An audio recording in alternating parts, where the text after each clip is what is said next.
11. Friends don't lie. Stop it! You're freaking her out! She's freaking me out! The upside down. Do you understand what he's talking about? No. I found the chocolate pudding! Oh God, please tell me it's not the kid. I need you to hide! Mornings are for coffee and contemplation. Holy shit. Welcome back. My name is Steve. I'm Andy. And I'm Steve, and this is Streaming Stranger Things. This time it's season 3, episode 1. Suzie, do you copy? Suzie! Andy, I'm so glad to see you here today. Yeah, I'm good. Glad to see you too, buddy. I'm also glad to not see Kit Lazer. Oh, I know, I'm right? kidding. God, thank God. I'm kidding. I'm devastated. Oh. Kit's not here. He is Me too. gallivanting in Austin, Texas for a fantastic fest. He's having a wonderful time out there. We hope he's having fun. But the two of us can't do a Stranger Things on our own, Andrew. Of course not. I mean, it's weird. We touch tips and then what? Just look at each other? I mean, can we? So we brought someone who would bring an air of decorum, Oh, yeah. fun, responsibility. Somebody with opinions so spicy that it will change the way you look at the world. Yeah. Oh, they're going to completely change the complexion of how you see reality. We, of course, are talking about Erica. It's me. Hi, Erica. Hi, guys. How are you? I'm great. It's good to see you. I know, Back this here is with my fun. friends. I can't remember the last time we did an episode together. It's been a hot It's been a minute. minute. Was it has. Severance, probably? Was it Severance? Yeah. Oh, okay. I think so. Shoot. This is great because it's a new season of Stranger Things, a new lease on life. And so we got another host with us as well. Hey, but also, I promise, guys, Kit Lazer is coming back. Okay, this is just temporary.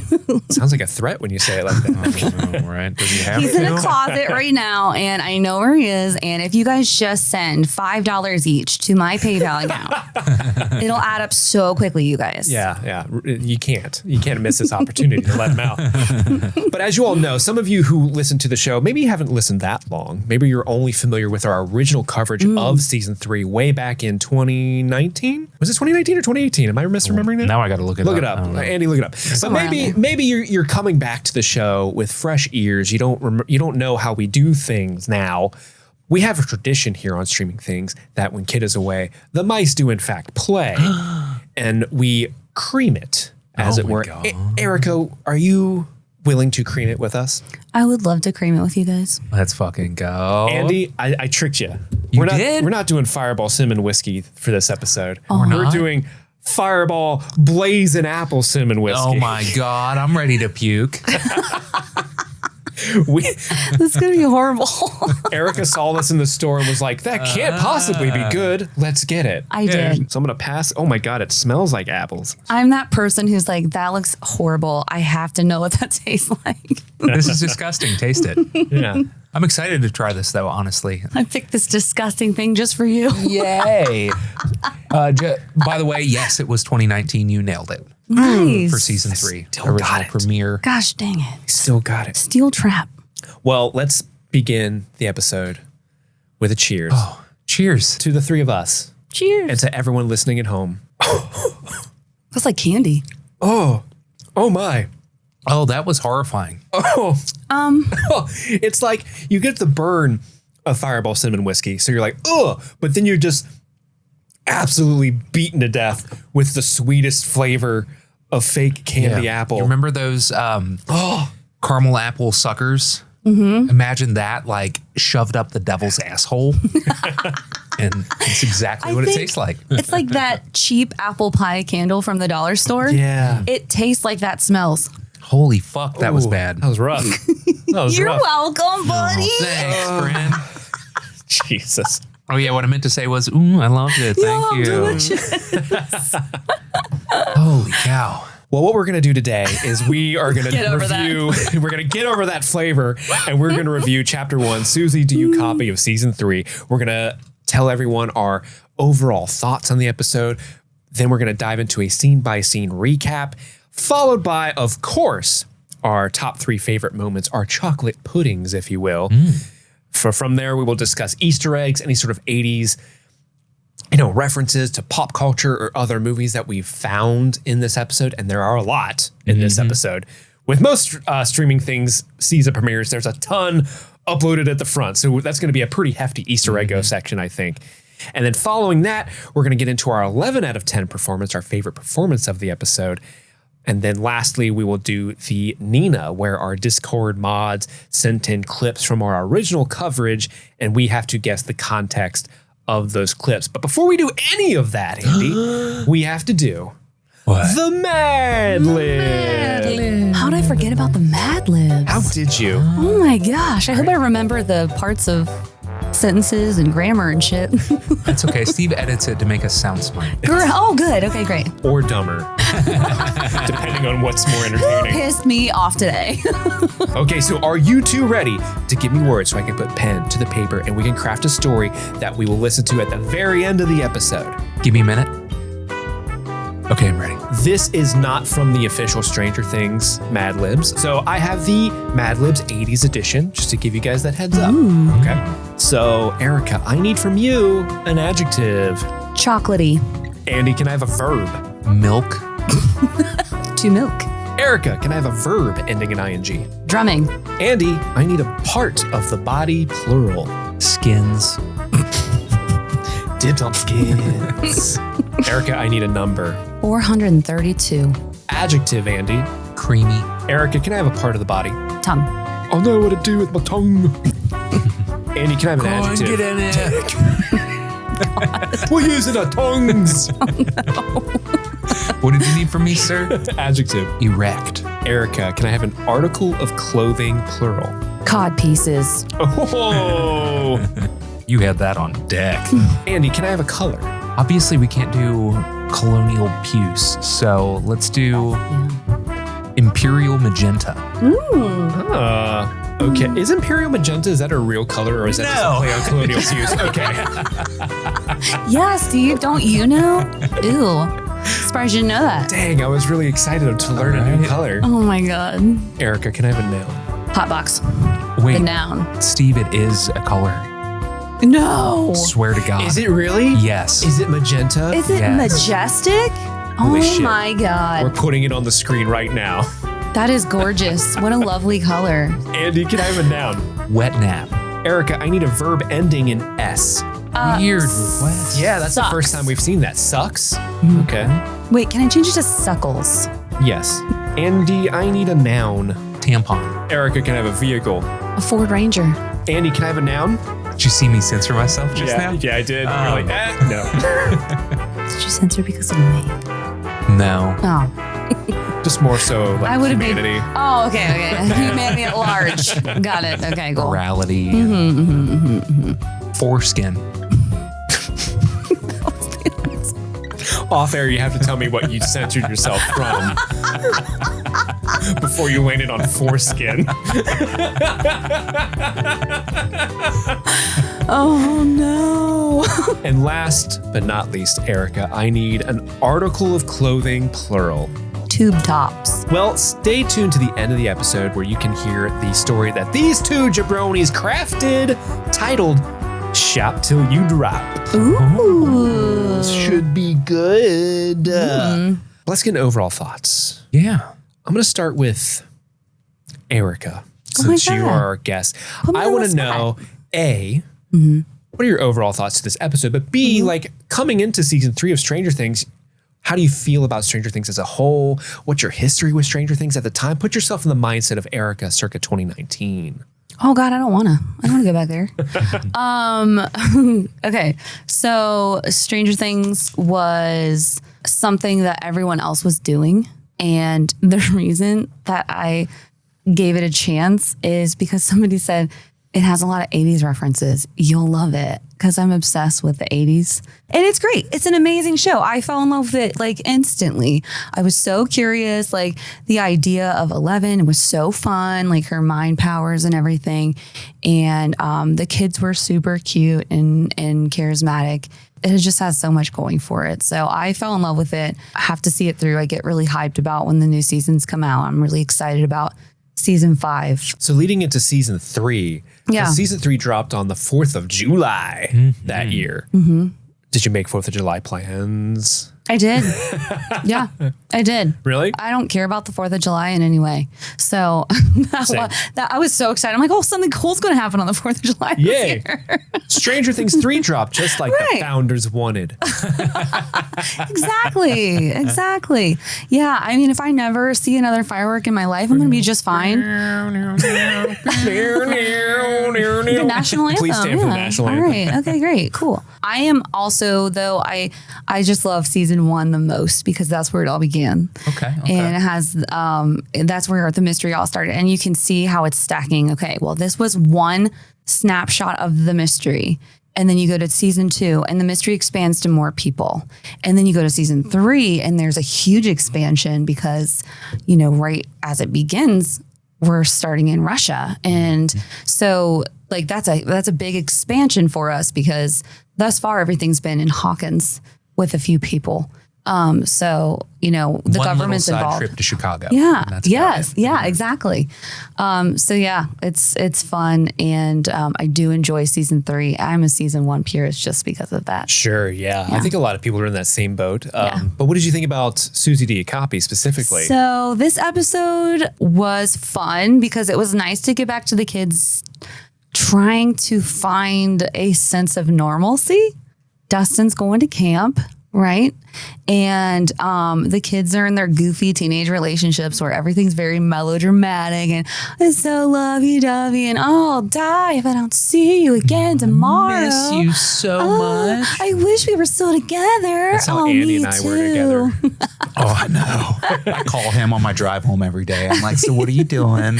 I wish we were still together. Yeah. Kit made us have the 3-inch door rule. I thought that was... They're making out constantly. I just, I thought all this cute. It was so fun to be introduced to the mall. I mean, that's a big deal, right? The mall. How good is it to see a mall with people in it? Whoa. Dude. When it was like a new idea, a new concept and everything. So this episode was really fun. It doesn't go too deep, but it does drop the breadcrumbs that you're going to find along the season. And I had just a few nitpicks, but I can just briefly say I felt like Joyce got way more glamorous this season, which is odd because she's been kind of like an outsider on the edge of town. Everyone talks about her kind of situation. And then she's like all like made up and her hair looks perfect and she's still wearing the same like baseball tees and everything. But so that was a little bit weird, but I know that just happens with shows too. As you go on and you get bigger budget, like things like that change, like the aesthetics change a little. Everybody gets prettier. Yeah. And I know that also they're also trying to go with like it's some time has passed and styles change because they do. Yeah, this season they are, I think, making a very specific choice to really glam up Absolutely. the whole entire town. Like there's a lot more, there's a veneer of capitalist glam and glitz that is put on everybody, especially like Cara Buono. Karen is blitzed up to the max. But, but that even trickles down to Joyce. But I'm sure Joyce has gotten a pretty good settlement from the government to not talk. Well, there is that because even her house looks a little bit nicer, right? I mean, at least it's definitely less cluttered, but that's just such a minor thing that, and like I said, it happens with all shows. But as far as the rest of it, I'm here for the 80s shenanigans. So much fun. I enjoyed this episode.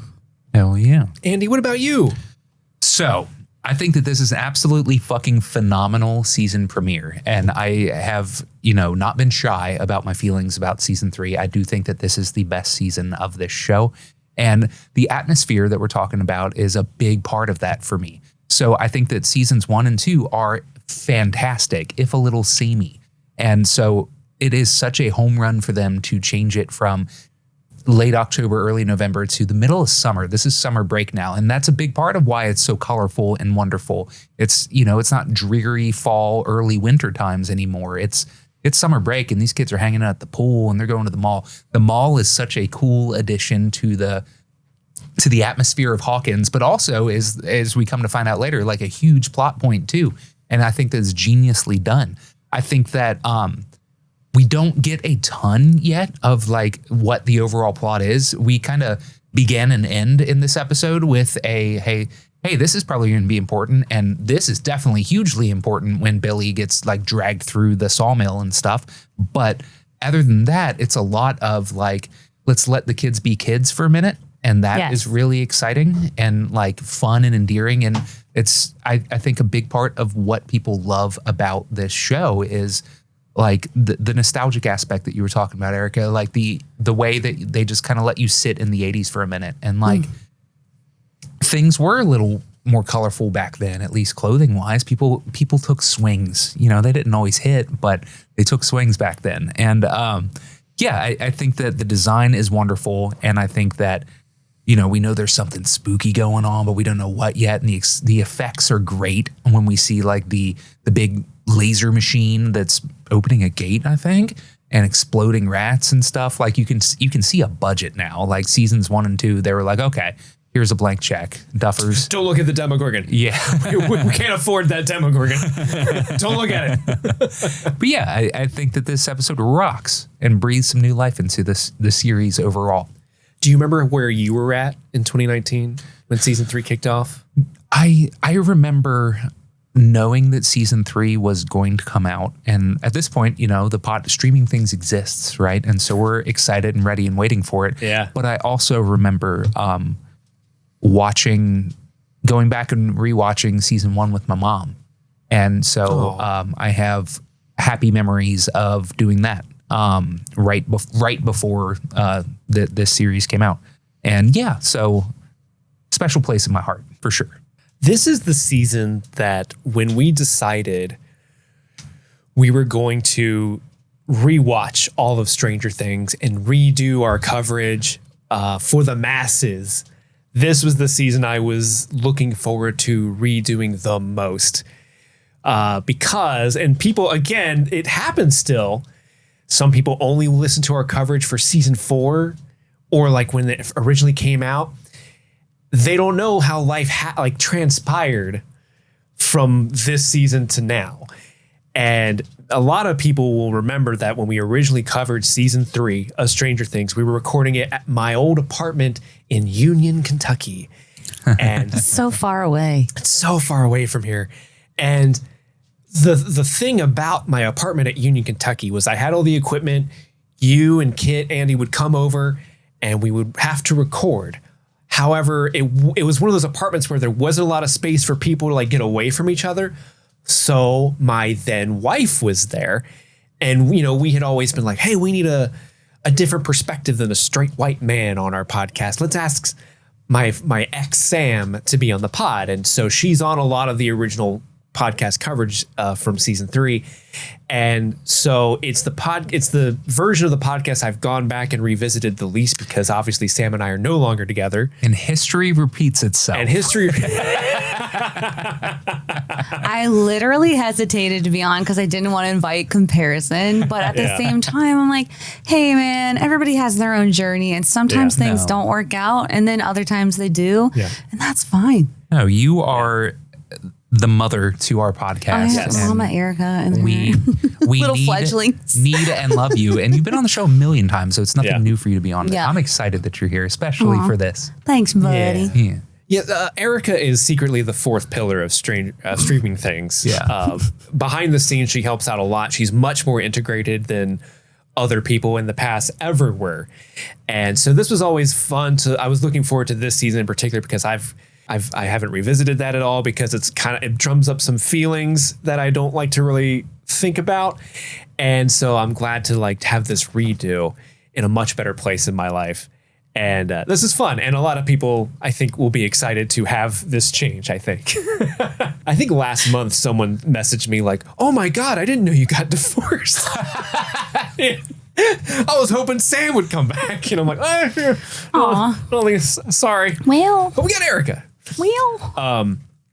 So I'm really excited to go through this coverage. But this episode specifically, Suzie, do you copy, is an interesting one for me because it's actually up to this point through this rewatch so far, it's my least favorite premiere out of the 3 seasons. And I only say that because by the end of this episode, I'm not as glued into the show as much as I am at the end of the season 1 premiere or the season 2 premiere.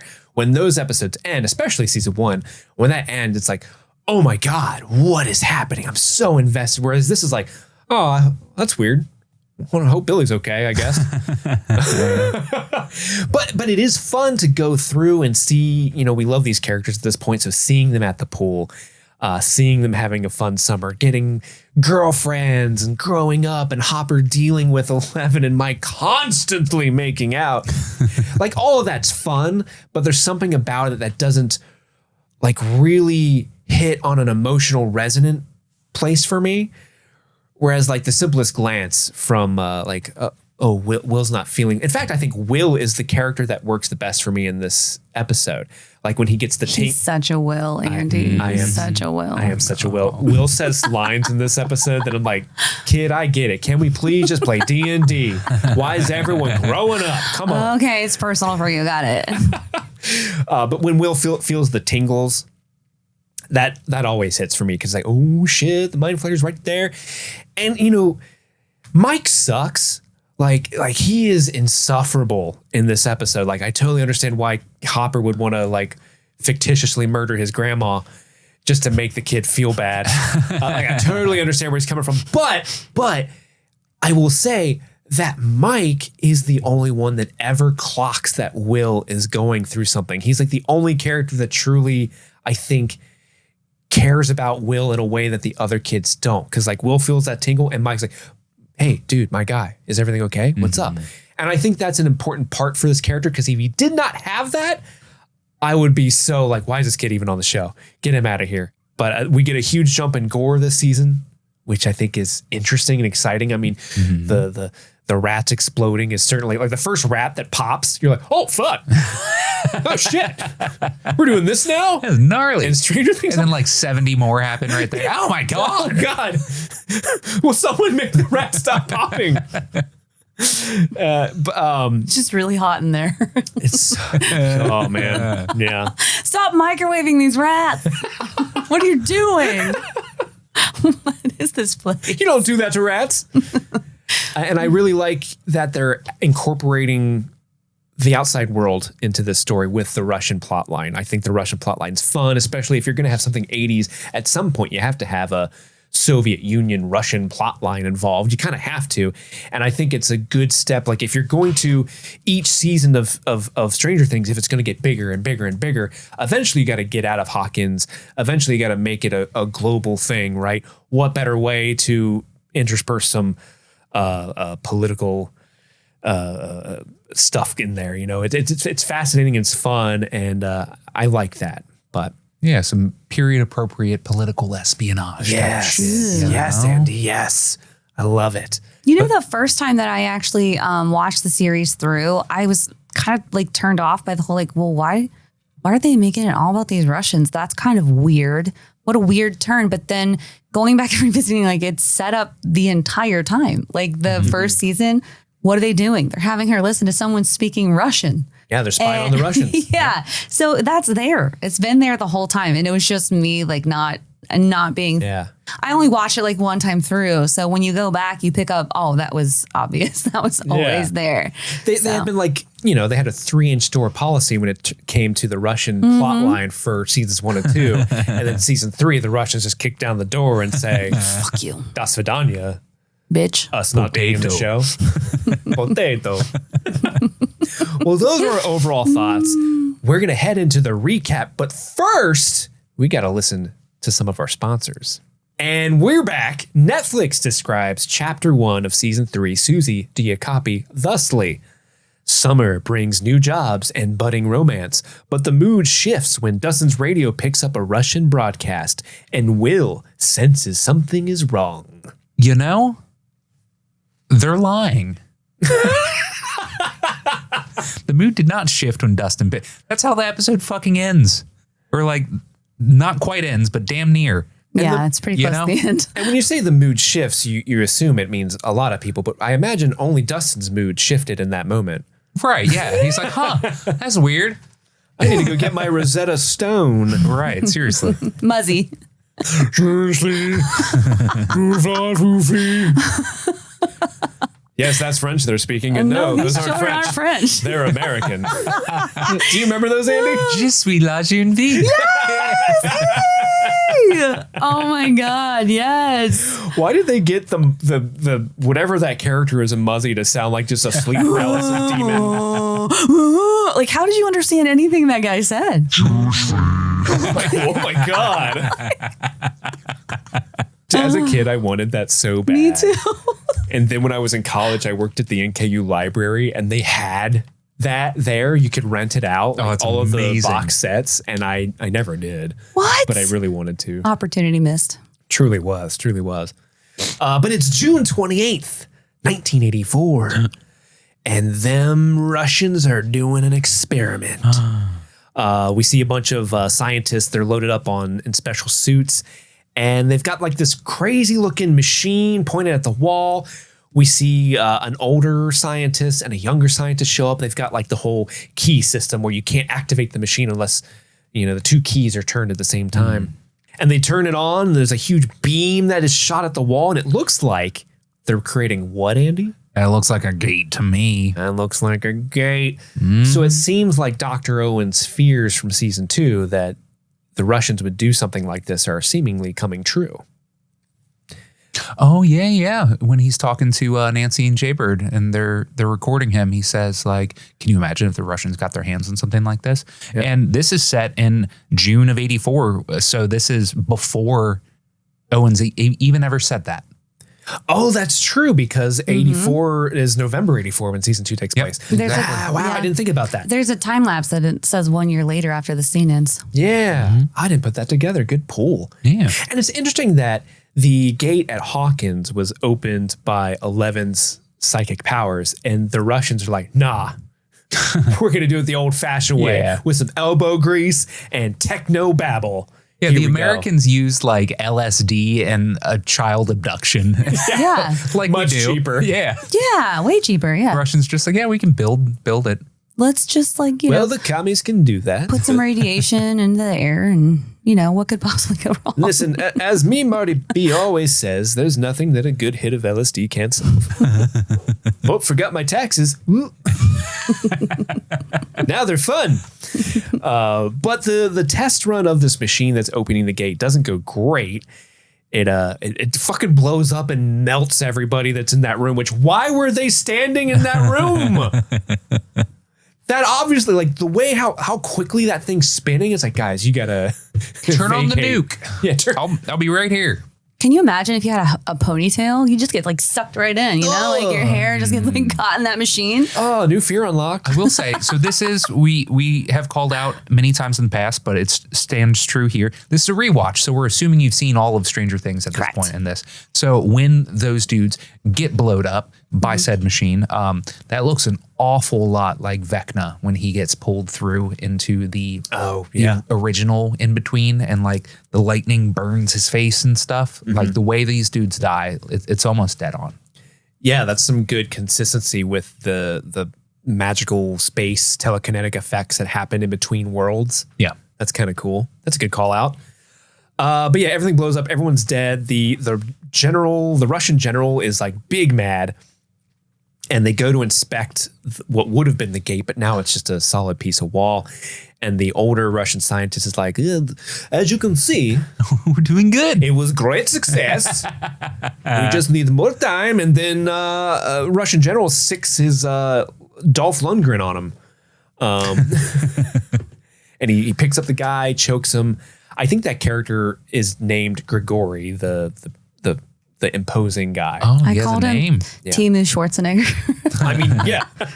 So he looks at the younger scientist, who we later come to find out is Alexei. He tells him, you have, 1 year? Get it done, or we're going to kill you as well. I was kind of like, maybe don't kill the guy who's part of the 2 key system thing. Like, now you got to train somebody else to be that second key. Like, duh. You have to go to school for years. What do you mean?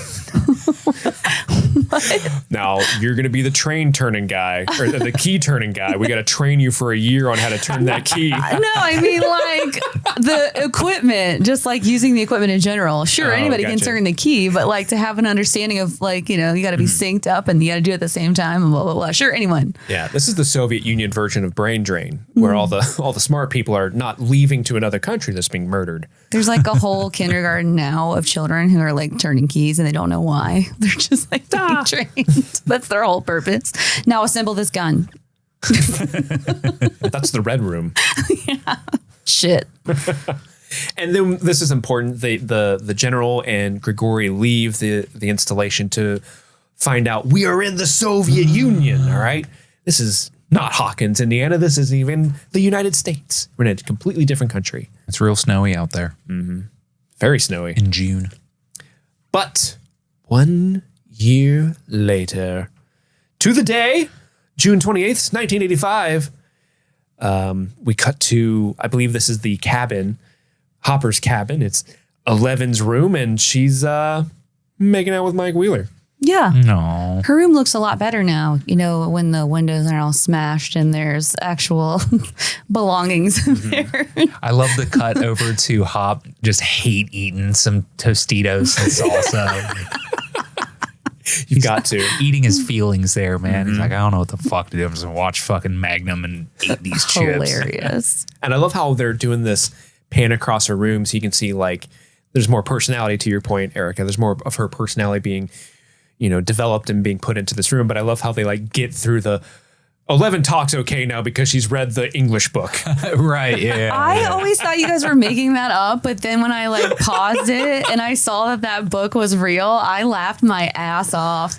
And there's a later point in the episode where. What is it? Using good English or something? Yeah, something like that. There's a point later on in the episode when they go back to using her room. good English. Yeah. The camera starts on the tape player and pulls back, and all of her belongings that we just saw in this shot are completely rearranged differently. And her book is like by the boombox now, and it's just like real funny. If they were good at using English, it would be called using English well. Got him. Ooh, shit! It had farted on him. They also go across her mask, her baby mask from season 2. It's hanging from up the on the heist. wall. Oh, that's fun. Yeah, yeah, I'm glad she kept that. yeah. Little trinket for herself. That's right. Yeah. And also Dottie's there. She'd kept Dolly to do her hair. Oh no. When's she gonna Dottie, leave? Dottie, get the fuck out of here. We told you. Yeah, Hopper's angrily eating snacks and watching TV. He's drinking some Schlitz. Fuck yeah. Hell yeah. And he does that thing where he creeps, he reclines his chair so we can peek into the room, and he sees they're making out, and he's like, hey, knock it off. 11 slams the door, 3-inch minimum. And he finally gets them to open the door, and the kids gaslight him. They're like, what's wrong? They love that they're pretending to be reading or whatever. Yeah, 11's reading the TV guide, which I think is so fucking funny. 11 of all people's like, yes, father. It's upside down. Yeah, we cut to now. Mike is leaving the house. They're talking to each other over the radio. He's bicycling away. So much. Oh, babe, I miss you. I wish we were still together. Yeah, well, first thing tomorrow. Isn't Hop's blood pressure so funny? He's going to have a stroke. But do you guys remember being like that as a young kid? Like, love you, I love you, I love you. Oh, Talk of to you later. course. Talk to you later. So sappy and dumb. Yeah, they nailed it though. I thought this was a great representation of how teenagers act.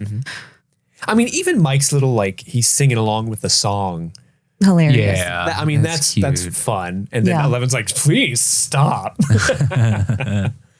But Mike is going to Starcourt Mall, the brand new mall in Hawkins. Oh, it's so beautiful. Oh, it looks amazing. Guys, how fun is it seeing a mall in its height and all of its glory? Drenched in neon. All these So beautiful good. clothes. Take us back. God, so good. Amazon ruined everything. We had it all. They said this Truly was did. like the hardest thing that they had done so far, because think about all of those windows.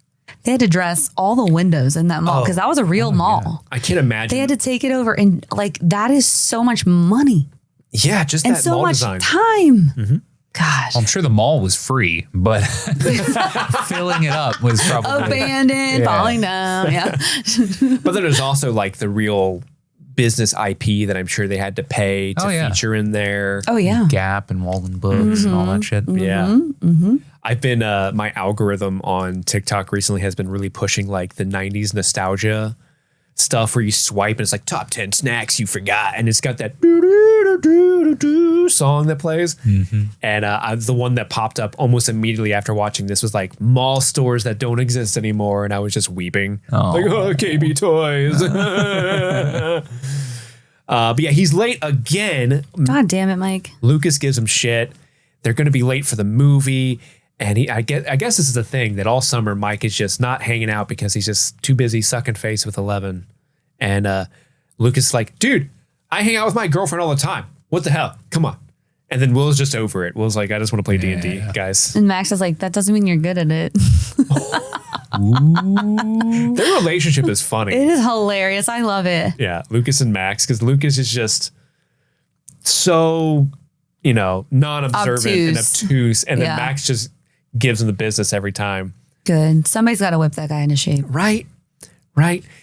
They run past Erica, Lucas's little sister, not our co-host. Oh, God. Love it. This is so funny. He's like, isn't it past your bedtime? And she retorts, isn't it time you died? Shit. And you know why? Like, she had to escalate it that quickly because it was past her bedtime. She didn't have time to just trade for more insults. Yeah, and her friends had to go are there. straight there. Yeah, she's got to finish her ice cream and go home. Her friends are there. She can't look weak in front of her friends. She's got to go for the kill. Isn't it time you died? Erica That is don't my play. favorite. Oh, God. But they go to Scoops Ahoy. And this is the first time we see Robin, new cast member, Maya Hawke. And Steve's working there. Steve, your children are here. And so Steve Harrington is working at the Scoops Ahoy, and he is their way into rated R movies. That's so fun. So fun. Have you ever had a mall job, Andy? No, never once. It do be like this, where all the stores are like connected in like a weird back room way. Really? I don't like that. Yeah. Oh, that's cool. I worked at the Kenwood Mall. I worked at the C's Candy Shop, and there was like a specific entrance you would enter in, and it looked exactly like how it's depicted here. It's like a white hallway that's with nothing, and you just walk to your nondescript door that opened into the store that you worked at. Oh, that's bizarre. Yeah. Like a little service road, but for a hallway. Yeah. And usually that's where like a bunch of boxes are just laying out in that hallway to be broken down and taken to the dumpster and everything. So that was cool. That's how you get in, is you sneak in through the back corridors of the mall to get into the movie theater. But they're sneaking into Day of the Dead. Cool. The most unbelievable part about this scene is when they sneak into the theater that there are that many seats in the dead middle that haven't been taken yet. Yeah, 4 seats together, dead center. It's fine. But they pass out all the snacks. They're pros at this point. And they start watching the movie, but then the power goes out. Oh, and then we get that cool like bow, bow, bow, bow. The camera zooms out. That's pretty good. Thank you. That was pretty good. I like that. The camera zooms out and it goes to an abandoned mill, and there's like a swirling mass that swirls together and scares all the rats. Because remember, they got the mind flayer out of Will, but a piece of it was left in our world. So I assume that's this. Oh, yeah. Fair point. And it's just been hanging out for a year, maybe it's been doing a Sauron from the Rings of Power and just, laying low, trying to build up its hype and be like, yeah, I can get these rats now. Yeah. I don't know why it's Fred Durst. Why? Yeah. God damn it, Fred Durst. Get out I of need here. all these rats. Bring back Jennifer Coolidge. They're multiplying. Jennifer Coolidge is the mind flayer. I want that kid Will real bad. Oh, yeah. He's going to feel a tingle. That is the best. Yeah, that's my favorite villain now of all time. Jennifer Coolidge mind flayer. Coolidge mind flayer. I'm going to take over Hawkins. But after the mind flayer pieces swirl around, I guess it does what it needed to do, and the power comes back on all across the town. And I love how Steve's been angrily flipping the light switch right when the power comes back on. It's like, nailed it. Ah. I feel like that was a cute little callback to him doing that, like to Dustin, be like, let me try the gate in last season where he's like, if I push it a bunch of times. So I thought that was a cute little callback. Got it. Mike notices that Will is feeling his tingles, checks on him, and Will's like, no, I'm fine, I'm cool. Let's watch the cool movie. Jump scare cut to Nancy bolting up the next morning. Wait, I'm so they're late. sorry. Can I take you back a little bit? That calendar that she's looking at on the wall and then all these hands come out.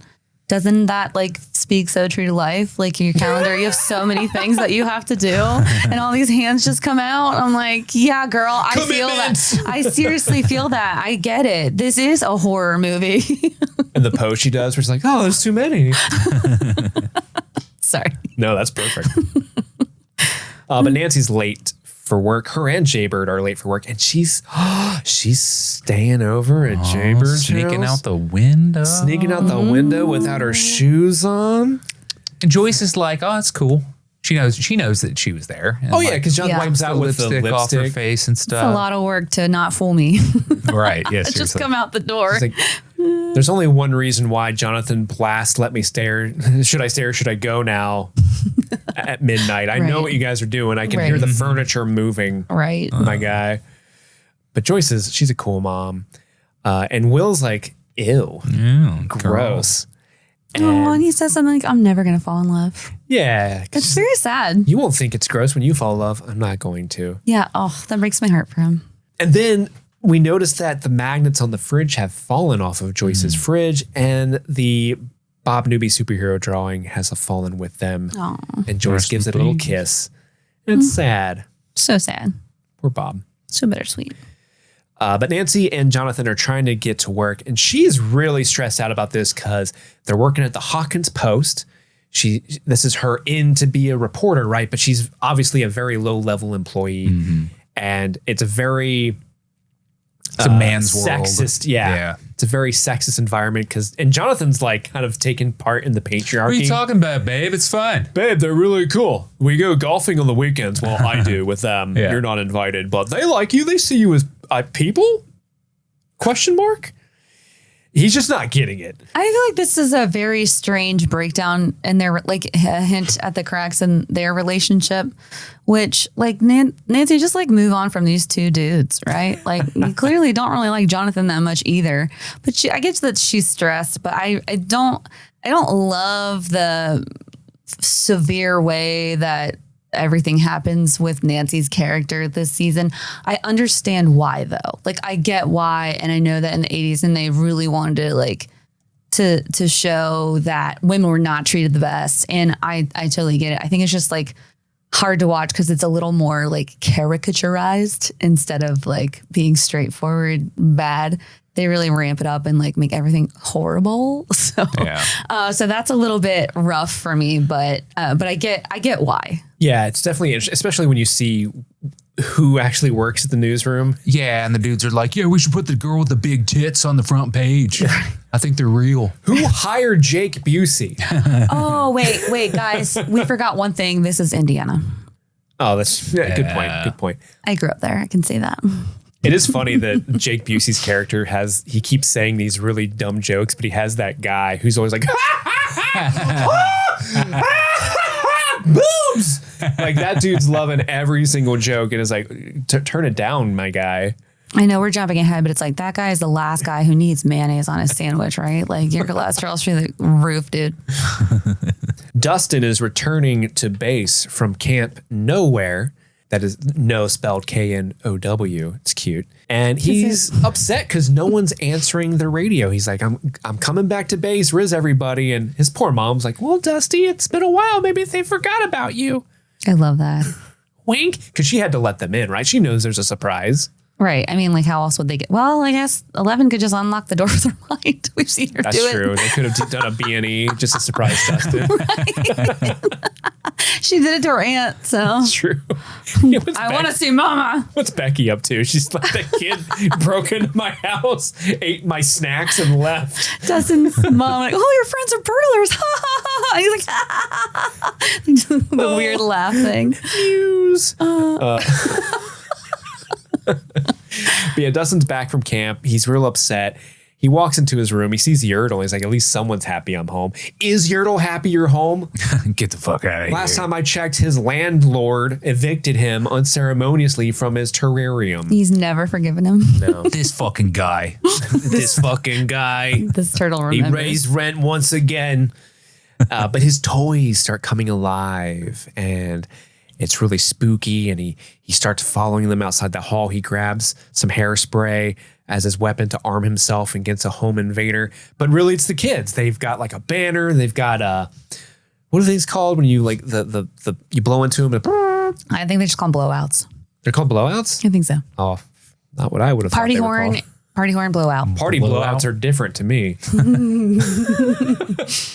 But yeah, they sneak up behind Dustin and they're like, surprise! And Dustin's scared and he maces Lucas, basically. And we get the Lucas scream, which is nice. And it's a fun match cut to the kid at the pool. And so their cuts are really good. yeah, There are several great match cuts in this episode. Yes.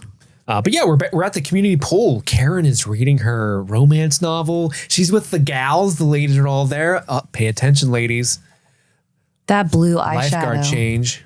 Oh, You fan? I mean, it's waterproof. Like, she looks so fantastic. She's going to swim in that shit. She probably has like white pumps with her swimsuit. Oh, you got to. She's going to walk out of there in heels. Got to. And this is what we're kind of talking about. Like the 80s glitz and commercialization is like up to an 11 in this episode. And it's really fun. Oh, I see what you're doing. But ladies, he's coming in. It's Billy. oh, fuck. Look at that high schooler. Wow. Like they are ogling him. I've never seen so many older ladies ogle a younger man since Twilight New Moon came out. That was a wild time to work at a movie theater. I'm just saying. Gross. I'm just saying it was wild. Gross. But the montage of them ogling him is interrupted by him like, hey, lord ass. So funny. That poor kid. Oh, I know. And the way he meekly starts slowly walking afterwards. And there was a time in my life where I was that chubby kid that wore the t-shirt in the pool because you want people seeing your man boobs, your boy boobs. Yeah, he commands respect with that whistle. And can I just say, the character of Billy is a problematic one for sure. But I just got to say, Dacre Montgomery is so good at putting things in and around his mouth. Like, it began in season 2. It's continuing in season 3. I've never been more attracted to a man putting a whistle in his mouth. The way he like, bites off. Yeah, like I get it. I get it. Mrs. Wheeler. Afternoon, ladies. Dig the new suit, Mrs. Wheeler. Thank you. Karen likes what she sees. We cut to downtown. We've seen the pool thriving. We've seen the mall thriving, but Hawkins Main Street, not so much. Ghost Town. Tumbleweeds are rolling through there. Yeah. Last premiere, season 2, we talked about how, like, look at the town bumping. Here we go. And this is the exact opposite. Yeah. Things have changed in a year since the mall grew. There's signs that are like out of business. Joyce is at her job putting up sale signs. Even Radio Shack closed and it says, check out our new location at the mall. Well, do you think it closed because Bob Newby died? And it was he was like, the manager. yeah. He was the manager, so they had to find a new manager. And Hopper is her first customer of the day. He goes there to seek advice. He wants to vent to her about his parenting troubles with Mike and 11. It's that smug SOB Mike Wheeler corrupting her. And Joyce is like, hey, maybe don't be so angry and just talk to them as people, get to their level, create some boundaries. I love the way he's like leaning up against the door frame, like scratching it with his finger. I don't know what to do. Nobody understands Mr. Hopper. Oh, no. I could murder him. I'm the chief of police. I could cover it up. I could get away. I could just blame Callahan. Honestly, that'd be a great cover. I'll use his gun and everything. Do you guys have any thoughts about the way Hopper is approaching this and Joyce is giving him advice? I think that it is adorable. I think that she is speaking from her experience with two young, well-behaved boys as opposed to a teenage adopted daughter and some miserable fuck that she's dating. So like she's a little misguided. But look, as someone whose child is also dating a Wheeler. Yeah, fair. Oh, my son's dating the good one. Well, and I think the funny part is he is a cop and he's like a problem solver. I see a problem and I solve it and I fix it. That's what I do. I work through the steps until I fix it and then the problem is fixed. Then I find a new problem. So this is the problem he found. And this is bad because like the more he tries to fix it, the more it's going to, stay and stick around because that's how teenagers work. Joyce is right. They're going to rebel. If you keep acting like a cop, they're going to rebel. That's so true.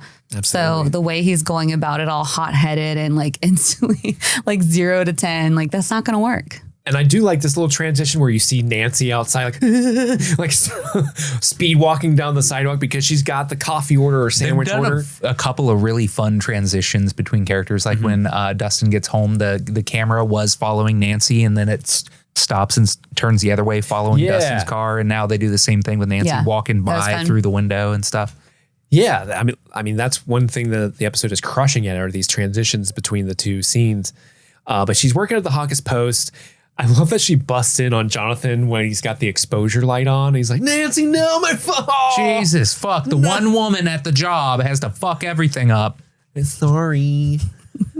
Me not know how photos work. And then she's handing out the sandwiches to the guys in the meeting room, and they're just being gross. We talked about it a little bit before. But Nancy has a suggestion because the head editor, I don't have that character's name in front of me, but he's like, fellas, boys, we go to print in 6 hours. I need a story, goddammit. And Nancy's got an idea. What's that idea, Erica?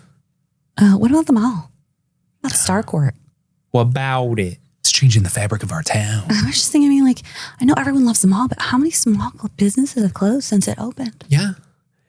And Jake Busey is like, Jake Busey. Jack Tractive. Jack Tractive. He's so not.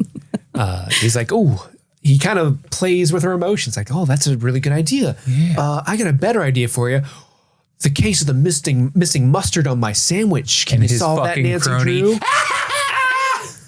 I hate it so goddamn. It is missing. This is what I mean. Like this scene, they are completely like just caricaturized. Yeah. Like you took a trope and you just made a cartoon out of it. It's so bad. And like the way the head editor guy kind of, at least he gives off this air of like, fellas, we running a paper, and he's just like gonna let this circus continue. Like it's weird. I don't know. How do they get anything written at this place? Do you think this was like a purposeful choice that it's bad on purpose, like to caricaturize it to get like the point across better? Or do you think it's just like bad actors? Well, I mean, getting a Busey in this role is absolutely a choice. Talk about buttered sausage. Like they couldn't get Gary, so they got his son. And they were just like, can you just be your dad as much as possible? God damn. So I think it's definitely a choice. They're probably leaning into it for laughs, but also to like give Nancy something to rail against. But it is like heightened and not super believable. Yeah. Right, exactly. Yeah. But I'm sure, we say that, but maybe there's some people whose experience is like, yeah, that's insane. Yeah. Like this is literally exactly it. Yeah. We cut to Lucas washing out the hairspray out of his eyes. He's kind of a ditz. He asks Max if that's a new zit. Always something your significant other wants to hear from you. But Dustin is telling the others that, at Camp Nowhere, he invented a lot of stuff. He invented the slammer. A little wiggle hammer. Which, if he had invented just a thicker pog and called it the slammer, he would have made a lot of money. Oh, yeah. It's the wrong type of slammer he invented. Ahead of his time. Really. He invented the forever clock, but his masterpiece is what he's calling the Cerebro. It is the Cadillac of ham radios. With this, he can talk to his girlfriend whenever he chooses. His what now? Oh, what? Yeah, Suzie from Utah. Phoebe Cates, only hotter. Hilarious. And so, of course, all the kids are really interested in that. And so they're going to set out to do that, to build the radio. Steve is working at Scoops Ahoy, just striking out. Oh, yeah. No Riz. So bad. So bad. Yeah, I thought about applying to Purdue, but I thought, get some experience in working man's job. Scooping them ice cream scoops. Slinging ice cream. Oh, my God. For the mall. And we get that iconic shot of Robin keeping tally of his scoring, which right now it's what, like 5-0, you suck. Mm-hmm. And there's that shot of her it's so iconic. That classic meme. Yeah. And he's saying that his hat is blowing his best feature, his hair, Steve the Hair Harrington. Yeah, it's that. Robin tells him, well, hey, why don't you just tell people the truth about you. And he's like, oh, what? That I'm making $3 an hour? My dad sucks. I couldn't even get into tech. Couldn't even get into tech. That I use Farrah Fawcett hairspray. Oh, shit. Don't tell anybody. Don't tell anybody that. 4 puffs when it's moist. Damp. But he's going in. He takes off the hat and he's going to try a new tactic. And immediately, he fails. Ahoy, ladies! Didn't see you there. Oh my God, that killed me. So goddamn Who wants funny. to set sail on the ocean of flavor with me? Banana boat, 4 spoons. So I would have screamed. I'm that type of person. We cut back to Hopper and Joyce. She's still sort of coaching him on what to do, maintain eye contact, you know, all that stuff. And he's thinking about giving up, thinking about killing Mike. You know, But it ends as with, we all do. always. But it ends with him thanking her for her help, but also, hey, want to go to dinner tonight? Hopper also strikes out. I know, but he is like, I'm gonna get that one someday. Like, he takes rejection well. He does. He does. Because there is a true friendship there between the two of them as well. But he doesn't want to push it. Yeah. I was wondering this entire scene, where's the pharmacist? Is Joyce also the pharmacist? Maybe they were on break. And also, it's not a pharmacy, it's a prescriptions. Did you notice it didn't say pharmacy up there? Oh, It said that's true. prescriptions. That's true. Yeah. You're right. It's just a bunch of cowbells back there. I just saw the empty space where a pharmacy usually is, and I'm just like, has Joyce been holding out on us this whole time? Can you ever find, when was the last time you walked up to a pharmacy and the pharmacist was right there? Come on. Hop Come is on. there like pocketing the 2-and-alls while she's looking away. Like, Just loading up. The kids are walking up that hill so that they can set up the radio. Foreshadowing. I know, right? We learn a little bit more about Suzie. She's a Mormon. Lucas thinks she's Amish. And that her parents would not approve of Dustin and Susie's union because of the fact that she's Mormon. It's like Romeo and Juliet. But 11 and Mike are like, oh, God, guys, got to run. 11's curfew at 4 p.m. They're going to go make out. They don't want to hang out with Dustin anymore. And that hurts his feelings. And it hurts Will's feelings as well. Yeah, Will's frustrated because he wants to hang out and do the things they always did, and everyone's grown up around him, and he still feels stuck in that place. He feels like he missed out, and he's got a lot going on in his little mind, and I feel sad for him. Yeah, my heart really goes out to poor Will. Yeah. poor little Phil. As a kid who also struggled with that, like, why can't we just play with our toys, guys? Because I get it. we're 26, Steve. We can't play with toys anymore. Come on. Can I just say, you can always play with toys, okay? There is no Always. age cutoff. No. Be yourself. Have fun. Yeah. Enjoy being a child as much as you can. To any of the people under 40 that are actually listening, all 2 of you. You just made me think of Billy Madison when he's like, stay in here as long as you can. As you can. For the love of God, cherish it. My heart also goes out to these rats. Oh, They damn, right? fucking Oh, explode. Jesus. They really wear their heart on their sleeve. Oh, no. Yeah, rats be blowing up at the abandoned mill. I think that the Mind Flayer use rats on purpose because they're really smart. Okay. Did you know that rats are really smart? Yeah. No. They're super smart. You can have them for pets, and they're really good at learning tricks and stuff. So rats are really smart. Crows are really smart. Aren't crows the ones that remember faces and hold grudges? So far. I think so. Yeah, I think they are. Like if you Yeah, they'll make bring an enemy of a presents. crow, they will like, oh, shit on that guy's car. You're fucked. Do rats make presents? Bring presents? Yeah. I don't know. an They're adorable pretty little smart. Templeton? They learn tricks and remember skills and stuff. I mean, they're pretty. You asked, do they make presents? And I just imagine them on like an assembly line. Like, Oh my God, that'd be so cute. Tonka truck. Squeak, squeak, squeak. I want to see that video, like the hamsters eating the treats that people make for them that are really tiny.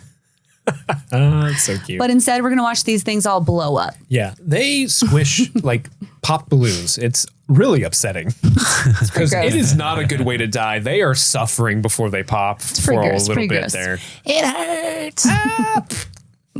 Ugh. Speaking like it's like Max's zit. They pop. Aww. Okay, Lucas. But this is we talk about good editing. The one rat that pops and it cuts to the splash of the pool water from So Karen. funny. Like It's they're really good. really being specific about how they're cutting. Yeah. Blooded. It's adults only time at the pool, and Billy is watching Karen swimming, doing her. Is she doing a backstroke? Doing a backstroke. I mean, I'm not an expert on all the strokes like Billy is, but yeah, he blows the whistles for the kids to go in, and he makes a point to go see Mrs. Wheeler. Perfect form. Your form's amazing. I mean, I've seen you give lessons. Oh, I could teach you sometimes. I know all the lessons: freestyle, butterfly, breaststroke. It's so I dropped bad. my towel. It's so bad. Would this work on you? No. Andy, would this work on you? Dying of embarrassment. Dying of embarrassment. Oh, it's so bad. Let me put it to you this way. If he said this wouldn't work on you. If he was saying it at the same time, putting a whistle in his mouth and just a little bite on it. Worse. I'd be like, Billy, is everything okay at home? Are you all right? He bites on that whistle. I'm like, yes. Do you need attention from a mother? Is that what this is all about? He needs. Here, honey. He just needs a hug. I He brought needs this love. juice box and a snack from my purse. Let's talk about it. Let's That's why I'm the mom of the podcast. Listener, I want you to know that she's joking, but 100% she is actually going to be doing that. That's so true. Oh, God. But yeah, he's like, hey, basically it's like a whole invitation. Like, hey, there's a motel. You want to hook up? And Karen's like, oh, I guess. Be the sure. workout of your life. So sad because like Karen, like Billy doesn't even know what he's doing, and Karen needs attention desperately, and it's just a sad situation. Yeah, it really is. It's embarrassing, it's sad, and yeah. Because like, Andy, Yeah. does this make you upset at Miss Wheeler as like Ted Wheeler's biggest fan? How do you view this scene as the big Ted stan of the podcast? No, I don't think that there's anything wrong with flirting, if that's all it is. I think that getting attention and giving attention can be fun, but where it goes after that and how close she comes to actually acting on any of that, that's too far. Too far. Yeah. That man is taking care of baby Holly. Yeah, I know. She's shit faced and he's holding her hair while she pukes. He's only passed out because he was partying with her, like a good father. That's a wild take too. Y'all full of wild takes. But the kids finally make it to the top of the hill. And again, Will's like, guys, why couldn't we just play D&D? That's all I want to do. He should pull the I was abducted card more often. Like, really, he really should use that card more often. I missed out on a whole year of my childhood. I'd Yeah. like that back starting right now. Traumatized boy wants to play D&D. Who wants in? And you're a bad person if you don't want in. Just throwing that out there. Guys, remember that time that I was gone and you basically forgot about me and made this new friend and I was all alone? I still remember. Can we do what I want to do? Yeah. Yeah. Will does not use. Manipulate the shit out of those He should. children. He absolutely should. They're young, formidable minds. But he's such a good boy. Formable, malleable minds. There we go. There I you got go. it there. He did it. Oh, God. But Will's a good boy. He wouldn't do that. He's the type of boy that would give you his own Tonka truck. And Lucas drinks all the water. That's the kind of boy he is. Max is very upset about that. And Dustin tries calling Suzie and doesn't have good luck at first. Back at Joyce, getting home. And she's like, boys, I'm home. But they're all gone. It's an empty nest. And so she makes a microwave meal for herself, sits down to watch Cheers. But Lasagna and peas. yeah. Ooh. Dinner of champions. The peas. You can just stop at lasagna. You don't need to add the peas. That's how much she hates Hopper. She's like, I'd rather eat peas.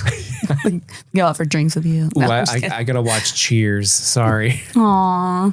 But watching Cheers Her reminds plans her are just for grieving, It really right? is, yeah. She's got to go think about Bob. because she still loves Bob and she Yeah. still feels awful that he's gone. And so she watches the show and she just thinks about how much he loved Cheers, and it makes her sad. And- A year. It's been a year since the beginning of the thing, but it's not been a year. It's only been Like from half a year. Yeah. Yeah. When does Because the, it was wait, November of last year is when. Is it? Because we go past Halloween. And so it's Yes. the very beginning of November. It's Yeah. like almost the year anniversary of Will's abduction. Yeah, so it season hasn't one. even been a year since Bob has died. Right. So Yeah. give her time, right? Yeah. Give her time. And I don't even think Hopper was being pushy about it. I think he was just testing the waters to see where where she's at. He's feeling loosey goosey, Yeah, Shoot and your this is like the sweetest scene. Watching them together, and I guess Sean Astin like just flew in for this one scene. Yeah, but it's so sweet watching them together, and they do have such good chemistry. It's like the sweetest little thing. They're adorable, and it's so sad because you're like, that it can't be because he's gone now. Yeah, so cute. The magnets fall off the fridge, and his picture falls again. What's that about? Weird. Nancy is back at the office. She's working late. She's cleaning it up. She gets a call, and we don't hear the other person on the line, but she writes down Doris Driscoll, diseased rats. Nancy Drew got a scoop. And Jake Busey. Scoops ahoy. Do you think that's intentional? For sure. Mike and Eleven are making out some more. It's constant.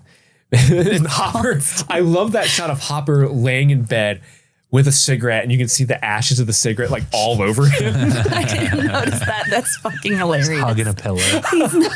He's not doing well. He's not good. He's really trying hard. Okay. Oh no. So he works up the courage and he goes in, and it's this really awkward hi, and he slowly turns off the music, and before he can even get a word out, Mike is cracking jokes. Oh no. Looks like we're in trouble. They point and laugh. He whispers jokes into Eleven's ears. The open whispering, like that's a whisper that's not, I'm not even trying to hide this. I'm looking at you and making eye contact with you as I'm whispering to someone else. This guy sucks. Oh my God. And at that point, the sheer disrespect from Mike to Hopper breaks Hopper. And Hopper's like, you know what? Your mom called. She needs you right away. Fucking funny. It's your grandma. All that memorization goes to shit. So not the most matured decision, but, I kind of get it. And we cut to Mike and Hopper leaving, and Mike's like, is grandma dead? Did she fall again? What's wrong with Nana? And then they finally get in. He's like, there's nothing wrong with Nana, but there is something very wrong with this thing happening between you and Eleven. And he locks him in the car. You want to get nuts? Let's get nuts. And he says, I'm going to drive you home. I'm going to speak to you, and you're going to listen. And maybe at the end of it, I will allow you to date my daughter. I will allow you to continue to date my daughter. Yes. So, I mean, when you hear that from an adult as a kid, that's got to be terrifying. But this adult is the chief of police. Uh-huh. What was even going through Mike's head doing this? He got comfortable. That's all. It's just interesting because Mike is, I think he's too comfortable because they all share the secret and they can't tell anybody else. And he's in on it. And he feels really cool because he's in on it. And he just thinks that he can get away with this shit. Oh, I see what you're saying. Like he sees him as a peer. Exactly. Not and it's like, dude, he is not your peer. And you better shut the fuck up. He will obviously still kill you. Totally. And blame it on his coworker. We're not fans. Callahan would probably do it if he asked. Callahan would do it if he didn't ask. If he just mentioned it out loud. Thank God, Chief. Which one you need? I killed his grandma. What else did you want me to do? No, I misunderstood. I got the Nana. I just pushed her. Yeah, she fell. She fell again. Into the quarry. Aw. Into the quarry. Why does this keep happening? It's weird. There's so many bodies in that quarry. Stranger things have happened. Dustin's still trying to reach Suzie. It's nighttime now. The other kids are getting bored. Lucas is like, I don't even think Suzie exists. No girl's that perfect. Yeah, she's a genius and hotter than Phoebe Cates. And I just think it's funny that we're assuming that he's just been saying, Suzie, do you copy? Over and over for hours. Yeah. I don't think she copies, man. Suzie, she'll answer any second, guys. Suzie. It's dark out now. So Max leaves because she is a little offended by what Lucas says, rightfully so. Lucas goes with her. I love what Will says, like, hey, because he goes to leave too. He's like, hey, maybe tomorrow we can play D&D or something fun.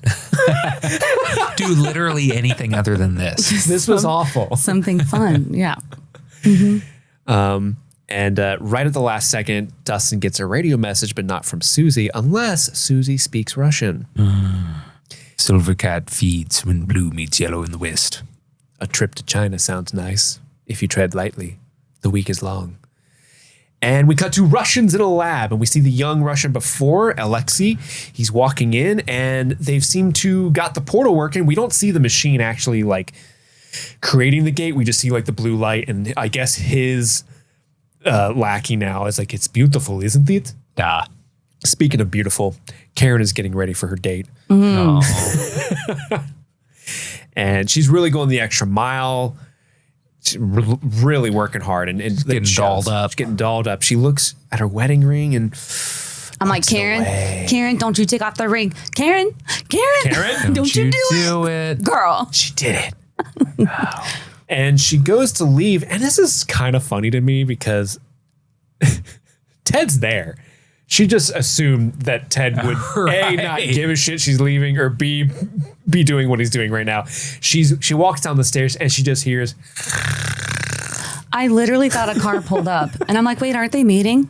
Oh, shit. That's him snoring. It's him snoring. Jesus Christ. When was the sleep apnea machine invented? And I love the intentional choice that if they just showed Ted asleep on the chair, they know the audience would be like, Karen, just go. Yeah, do it.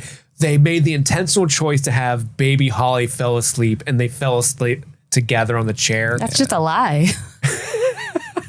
It's just a lie. What do you mean it's just a lie? That she's asleep on him, like Ted grabs Holly. Come here. Right. It's just like it's just so funny because that's not anything we've ever seen before. Don't mind me just being a loving family man. Right. Oh, I finally he opens one eye. You should see me. You should see me. Karen, did you know we had one of these? We had a small one, Ted, too. we had 3 of them. Nancy, too, is a lot shorter. Nancy, too. Baby Holly's one eye opens up and she like pulls out a switchblade. She's like, all right, Pops, let's go. You owe me $40. Let's go to the liquor store. Baby Holly needs her num-nums. And we're left to wonder what Karen decides in that moment. But Billy is getting ready for their date. He's driving pretty fast. And he's practicing talking to Karen in the mirror, Mrs. Wheeler. And then out of nowhere. Well, he has to practice being a human because sociopaths don't know how to do that. Very true. Now, this is what a smile looks like. Okay. Now, wink. Okay. This is what a wink looks like. Okay, cool. I got it. Nailed it. Nailed it. Crushed Remember when I said breaststroke? Wasn't that awesome? It's pretty funny, right? And then he puts a whistle in his mouth. No. It's so bad. But out of nowhere, blah, something hits the windshield, causing him to wreck. He's hurt. Oh, son of a bitch. He's yelling at his car. And then another creature runs past, creeps him out, but then a fucking tentacle shoots out of nowhere, grabs him by the leg, and pulls him into the abyss. Oh, I know, dude. That's such a fucking cool scene. The way that he gets dragged through the entire steel mill all the way to the stairwell, grabs onto the sides, and then gets dragged down into the darkness. Fucking scary. Mm-hmm. It's good shit. Did we see what hit the windshield? No. Oh. No, it's just something. Something. Okay. I assume a giant vine. A crow. A crow was like, that's Billy. Get him. I remember his face because we do that. And thus ends the episode. We're left to wonder what happened to Billy because his screams stop and we hear a monster bellow. What happened to Billy? We hear some undulating squelching. But that concludes our recap of this episode. We still got to get into our chocolate puddings and Easter eggs, but we will do that after a quick word from some of our sponsors.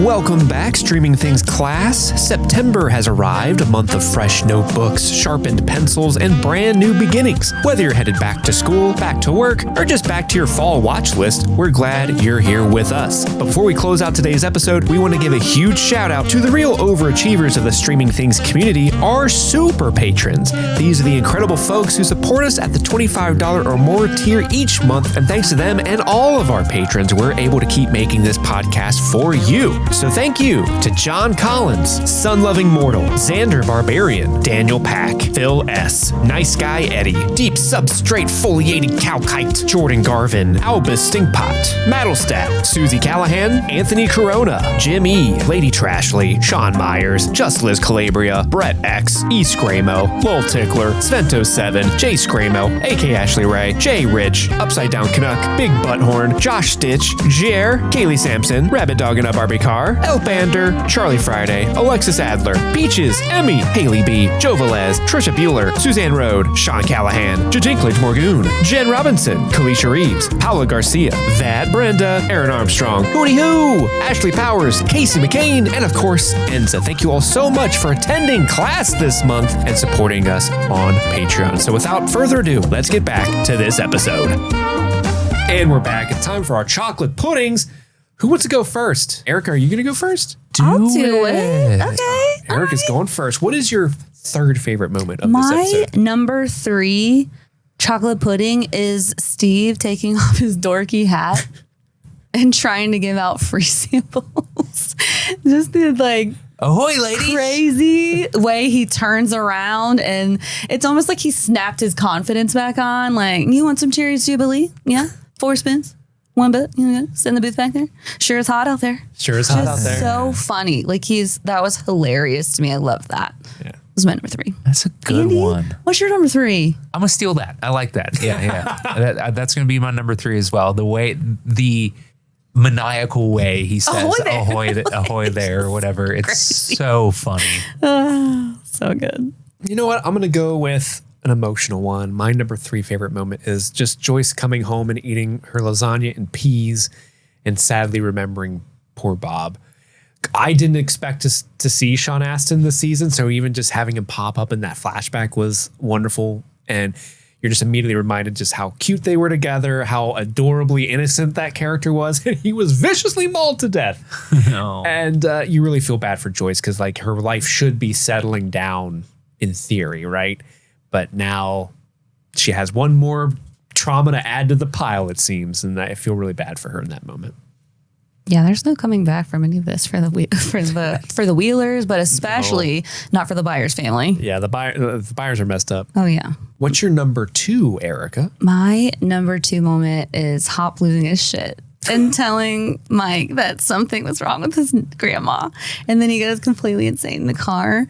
That is just so hilarious to me. I guess I chose a couple of really funny moments because, you know, this is like the spookiness has, you know, some levity, but this was just hilarious. I loved how insane he looked, and good for David Harbour. The way he was acting in that scene was so like convincing that he was about to blow his stack. So that was great. That was my number 2. What about you, Andy? My number 2 is just the introduction of the mall.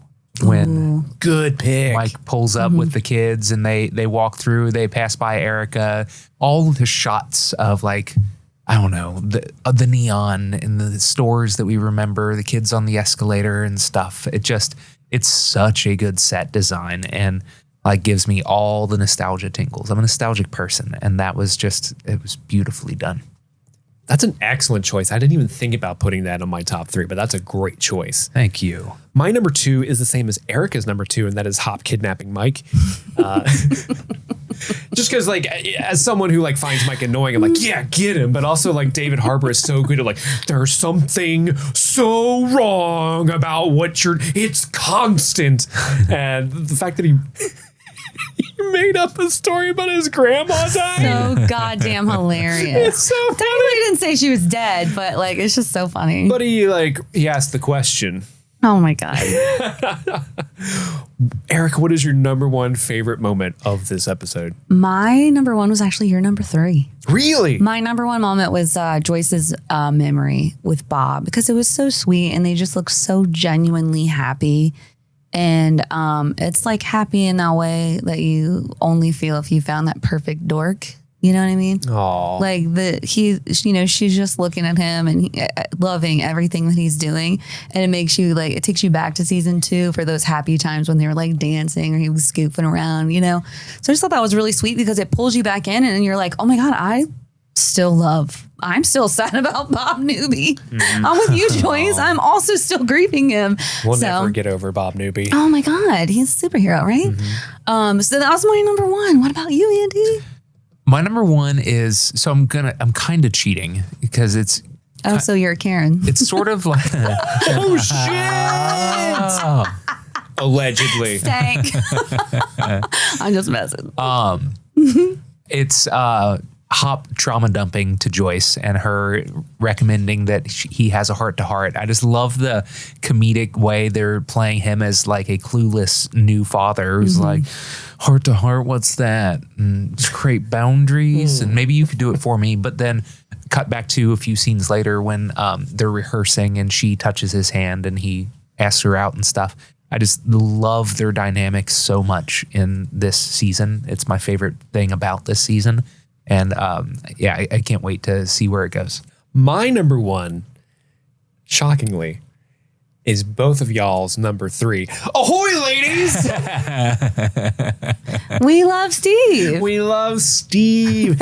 And it's interesting because it's really funny for everything we just said, but it's also like really interesting because we're introduced to the dynamic that he and Robin have. And it's fascinating because I don't think he says, shut up, Robin. Like, I don't think he ever says Robin's name. And so we just know this plucky girl that is just giving Steve Harrington shit and like not falling for his hair, and sees him as the goober that he is. And that's such a fun new dynamic to introduce, but also it's just hilarious that he's like, who wants to join me on this ocean of flavor? It's so funny. You got his to get his confidence back, I think it's funny too because yes, he doesn't say Robin's name or anything, and you see her being so caustic to like one of our favorite people on the show, but you still like her anyway. You're like, oh, she's interesting and kind of funny. I like her. So they introduced. She made a "you suck" sign to keep track of like his strikeouts. It's so funny. They made her interesting enough that you wanted to know a little more about her, which is important. Later in the show. No spoilers, but you've already rewatched this, so it's okay if I do. Yeah. Don't add us. Well, that wraps up our chocolate pudding. So now we're going to go into our Easter Eggos, where we pick out any 80s references or what I just said, just that. 80s just references, things like that. Things we thought we caught in the episode. I have a ton. So let's start with you guys and we'll just go around the room and do them one at a time. Okay, I don't have a ton. But my first one was the monkey toy with the symbols. In Dustin's room? And was it in Dustin's room? I thought it was in Eleven's room. Wasn't it? Or the symbols one, right? Yeah. It's the one Eleven's manipulating it for the toy parade. Yes, but it's in like Close Encounters and it's in Monkey Shines came out later. But there's another movie called The Devil's Gift. Andy, have you ever seen The Devil's Gift? I don't think so. It's a very, very low budget movie and it's based on Stephen King, but it's super bad. Okay. And it's hilarious. I have seen The Monkey that came out last year that is exactly this. Yes. It kills people. Okay. Yeah. So when it claps its cymbals, a person dies and they can't get rid of it like this. Yeah, it's hysterical and really, really bad. But I saw that right away and I was like, ooh, Monkey Shine. Andy, my turn. I will call out the stereo that 11 has. It is a Sharp QT50 is the model of stereo. Ooh, it's a cutie. And originally released in 86, so it's a little bit of an anachronism. But what's fun about this, so this was designed in Japan. This was a throwback design. So really, the design of that, even though we see that and we think, ooh, 80s. The general aesthetic for technology at the time was more futuristic and like lots of chrome and just metal plating and stuff. So for this to have like pastel plastic casing and stuff more like a 50s. was more of a 50s thing. Huh. Exactly. And that's to say that like if they were to design something like that today, it would be 90s aesthetic. Yeah. And so it's fun to have a throwback show with throwback props. Super fun. Yeah, this episode in particular, I found when I was doing research for the Eggos, there are several Eggos there are many different levels to the Eggo involved. Like you brought up the monkey that was in the toy parade. That was in Close Encounters of the Third Kind. That whole entire parade of toys is directly lifted from Close Encounters from the Third Kind. Barry, the young boy, his toys come to life. And I think the head of the toys is a train that's... Or is it a police car? Well, there's a police car. There's also a train, I think, in his, because he's got a bunch of different toys. He's got a lot of cars. But Barry follows vehicles. The toys, and that's right before he's abducted by aliens and that. So there's a bunch of stuff going on. And to kind of speak on the layer of Eggos, Dustin also has in his parade of toys a Ultra Magnus action figure, a Transformer.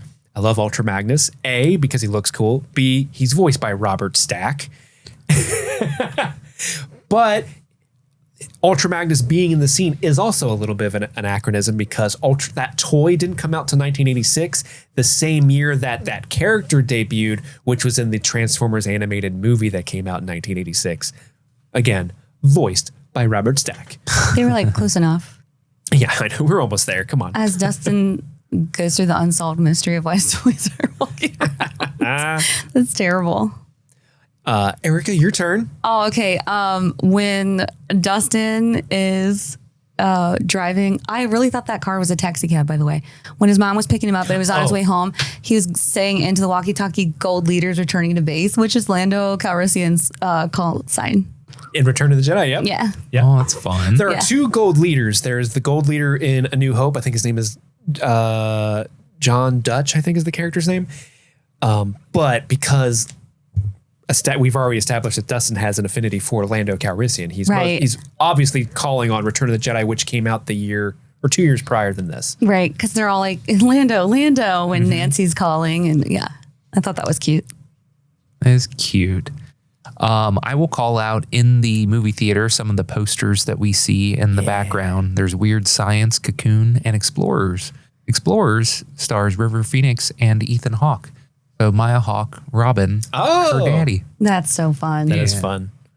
There's also a Back to the Future poster. Oh, yeah. As well. Since we're already at the movie theater, we already talked about it before, but they're watching Day of the Dead. And if you notice when the camera pans and shows the Day of the Dead poster as they're walking into the theater, it has a little stripe on the corner of it that says sneak peek, because Day of the Dead actually did not come out until July 19th, 1985, and they're watching it June 28th. So sometimes movie theaters will have like a special sneak preview of movies. And another cool thing about this scene is the scene they're watching is the opening scene of Day of the Dead. And the way the scene ends, the hands come out after she looks at the calendar, and Sarah Bowman is the character name, does that dramatic turn, but then it cuts to her waking up from a dream startled, which in the context of this episode, it cuts to Nancy waking up from a dream startled. Yeah. So it's kind of a real fun, layered. That's fun. It's super fun. This is what happened in the movie as well. That's cool. So my next one is Steve's Scoops Ahoy costume. Is actually a nod to Fast Times at Ridgemont High. Judge Reinhold's character, Brad Hamilton, he loses his job at a burger place and he has to start working at Captain Hook's Fish and Chips, and then everyone makes fun of him for the uniform because it's piratey. So I think that's like a nod to Steve's like Scoops Ahoy, like his nautical themed ice cream thing that everyone's making fun of his outfit. So nice. That's fun. And the reduction in circumstances too, like, his dad isn't letting him go to college or whatever, or like paying for his way. And he's, so that's kind of a really big shout out to Fast Times. Nice. Andy? I'll call out that Karen was drinking a new Coke, and that came out in April of '85. So it was brand spanking new. I don't remember ever having new Coke. I don't know. But all I know about it is that it was a huge flop and people hated it. I remember Blue Pepsi. I remember Pepsi Blue. It tasted like cotton candy. It was terrible. When did all the diet sodas start becoming a fad? I feel like wasn't it in the 80s? 80s, because it was late 80s, early 90s. In that same shot, one of the other ladies that she's sitting with is drinking a diet 7-Up. Oh, really? Tab. Tab. It wasn't. And Tab. Andy. Oh no, Steve, is that you? Yeah, since we're at the pool and you brought up Fast Times at Ridgemont High, Billy walking out set to that song that we'll get to later is very much a direct lift from Phoebe Cates' scene in Fast Times at Ridgemont High. It's set to the same song that the Brad in Fast Times is fantasizing about Phoebe Cates' character Linda coming out of a pool all sexy and like taking off her, her top to reveal her breasts, and they're just kind of gender swapping that scene with Billy here. That's fun. And Karen's also reading "Tender Is the Storm" by Johanna Lindsay. She loves Johanna Lindsay. Yeah, same author. Or is it the same book? I don't remember what the last episode's book, but it is the same author. Heart of Thunder, I think. Or something like that. Heart of Thunder was the last one. Tender is the Storm is the one she's reading now. Oh, The Storm. So it's a book series. It's a sequel. I guess. Heart of Thunder, Tender is the Storm. Got it. Okay, that's funny. I wonder if that's a real series. Yeah. Yeah, they're real books. Oh, that's fun. Okay. Yeah. The cover art for these books are different, like in the show. So the cover you see of her They're book making in the it look show more like Billy? is different. I think they are making it more look like Billy, because if you look at least Tender as a Storm, like that book cover is infamous because it's kind of begins that like drawn muscular man and the woman and it's a very different color, but I don't have like a ton of really deep ones anymore. I'll just call out 2 of the cassettes that I saw in Eleven's room. One of them was Corey Hart, Boy in the Box, and the other one was Bryan Adams, which made me laugh. it's the Reckless album. Bryan Adams made me laugh because it made me think of the singer of the song from the trivia episode where they're like, it's the male lead singer. Oh, the Cyndi Lauper song? The Cyndi Lauper. Time, it's Kit was time like, after time. Yeah, Cyndi Kit Lauper. was like, oh, it's Bryan Adams. Maybe it's like Bryan Adams and like some girl is singing with him. So as soon as I saw them Bryan Adams, I cackled. So little shout out to Bryan Adams in the 80s, but also a little shout out to you guys because that really made me happy. One of our most infamous moments. I love it so much. I will add on to that a little bit. Corey Hart, Boy in the Box came out June 14th, 85. So it was That was hot off the presses. 2 weeks old when they were sitting Wow. there listening to it. Dang. I'm the boy in the box. Sorry. Buried in. Sorry. My shit. My Legos. I mean, I don't have any more like deep cut ones either. Cerebro, obviously, is an X-Men reference. Erica, do you have any more? I just have Jonathan has an R.E.M. Murmur poster in his room that came out in 1983. And then I just saw a bunch of products at the store at Millvault, but it's not anything big. Like Ajax is back there, and Ivory Soap. My grandma was like a big fan of Ivory Soap, and she would talk about how they all talked about it, and there was a joke about it, and like it was. There's a joke about Ivory Soap. Something about, I don't know why. Something about the commercial. I'll have to look. I shouldn't have brought this up without actually researching it, but like something about Ivory Soap floats or something that's important for some reason. Do you know what I'm talking about? Yeah, that sounds vaguely. Yeah, I vaguely remember that. Yeah. So What was that? I don't You're right. know. I'll look it up. But you go ahead. Andy, you go ahead. I'm out. I think I'm out too. Anything else I have is like Joyce was watching Cheers. Oh, let's talk about the Cheers, because the Cheers things I actually wanted to speak to. So yeah, she's watching Cheers. That's what her and Bob are watching, and I think it's really important because Bob says at one point, "I wish they would just get back together already," referring to Sam and Diane. Yeah, Sam and Diane were the characters of Cheers that kind of are a big part of why a lot of sitcoms specifically have like main characters are doing that. Will they? Won't they? They're together. They're not together sometimes. But at the end of Cheers, spoiler for Cheers, Sam and Diane ultimately do not get together. Diane moves, I think, to California, and he stays at the bar. And they get like, he proposes to her, I think. And then again, my memory's fuzzy on the finale of Cheers, but I think they get engaged and then they break it off in the same episode. And at one point they break it off because they realize they were never meant to be together. And I think that is so apropos of Joyce being sad, watching Sam and Diane and because she can't be together with Bob. They'll never be together again. God, let's really hammer that home and make ourselves really sad again. I know, I'm gonna cry. I did find the Ivory Soap thing, by the way. Oh, what was it? So basically it was made in the like early or the late 19th century, and people were still bathing in like streams sometimes. Sure. And so if you drop the soap, it would float so it wouldn't sink.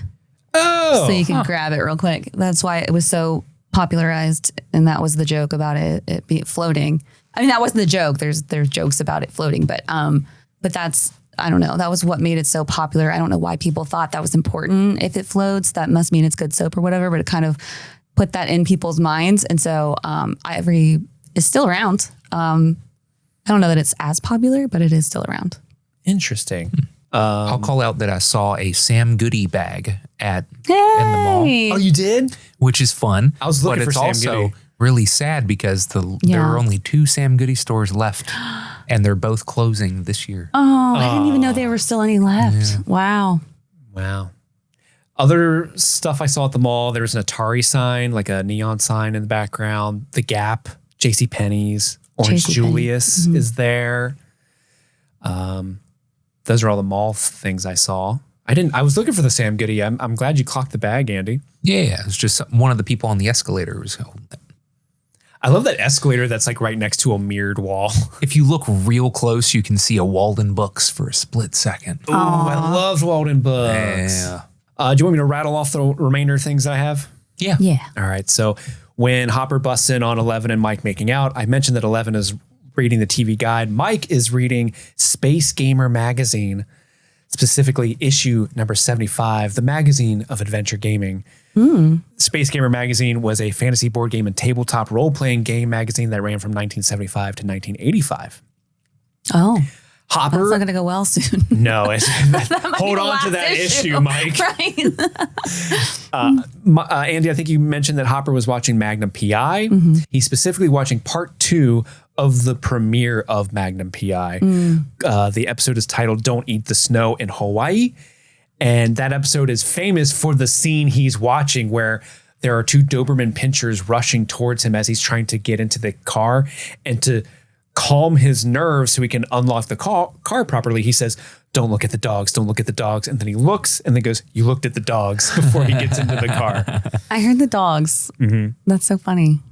When they go into the movie theater, the pre-show presentation that's playing as they walk in is based off a very popular General Cinemas pre-show called Space Candy. That's what they call the reel, but it's a cup floating through space, landing in a garbage can. It's not exactly what Space Candy is, but it's clearly what they're going for. And that animation is important because it was created by Industrial Light and Magic, and General Cinemas made it a point that you fucking knew that Industrial Light and Magic made their pre-show. And if you're wondering what happened to General Cinemas, they were bought out by AMC in 2002. So they don't exist anymore. R.I.P. The carpet in there was cool. It was super cool. And in Dustin's room, we already mentioned a lot of the stuff, but his Ghostbusters certification's still there. He's got a centipede poster in the background. R2-D2 is one of the toys playing. Or in the parade, he's got Battleship. Also, a lot of the sound cues that are playing during this scene are directly lifted from Killer Clowns from Outer Space in 1988. Oh my God, that movie gave me nightmares. Did it really? Oh, yeah. I watched it when I was like 4. My grandma did not have any chill. Your grandma this sounds movie. awesome. I'm in like the pies and the acid, like you had to pop their nose to kill them, and the pies were full of acid. That was crazy. The crazy straws, wrap up the bodies in cotton candy and drink their blood through crazy straws. Like that movie was fucked up. I kind of want to see it now. Right? Let's watch it. We should watch it. That's amazing. I'm going to make that my movie nomination. You should. For Patreon. It's no longer Sabrina. The 1954 classic. Killer Clowns from Outer Space. There's another. I like what I like. Love what you love. I'm very diverse in my taste. Some people think that the shot of Grigori choking the scientist the way he does is reminiscent of when Darth Vader chokes Captain Antilles in the Tantive 4 at the beginning of New Hope. Just one arm, just kind of holding him up there. And then the last thing I'll go over is the music. We get Never Surrender by Corey Hart. That's what Mike is singing to 11. Open the Door by Gentlemen After Dark plays when Nancy and Jaybird wake up for work. Rock This Town by the Stray Cats. That's playing at the Indiana. swimming pool. Them Stray Cats. Moving in Stereo by the Cars is the Ridgemont reference song. I love the Cars. Working for a Living by Huey Lewis and the News is what is playing when Nancy's delivering the lunch order. Patrick Bateman would have loved this. Huey Lewis and the News. She's Got You would have You. taken care of Mike too. Oh, I want that crossover so bad. I'll take care of him. Just show me his business card and then I'll decide. Feed Me a Kitten. She's Got You by Patsy Cline is playing when Hopper is looking at Joyce with love in his eyes. Hot Blooded by Foreigner. Oh yeah. Is when Billy is watching Karen do her backstroke. Can't Fight This Feeling Anymore by REO Speedwagon. Is when that's what Mike and Eleven are making out to later on in the episode. Yeah. I Just Died in Your Arms Tonight by Cutting Crew is what's playing when Karen is getting ready for her date with Billy. And lastly, Billy has his accident while listening to Nothing to Say by Head On. So, and a very long list of songs. I didn't even mention the Red Army is the Strongest by the Red Army Choir playing at the beginning of the episode, but I did now. I also want to correct myself. I said, "Hey Walter," it's "Hey Paul." American Psycho. When you're talking about Huey Lewis and Huey Lewis in the news. Hey Paul. Walter. I love that movie. We still stand you, Andy. Thanks, friend. Well, next we got to get through our 11 out of 10 performance. Who gave the best performance in the episode? What was that? What was that? That was the Hey Paul scene. Andy, who are you going with? I'm giving you a curveball. You're going first. Let's see. I'm going to give it to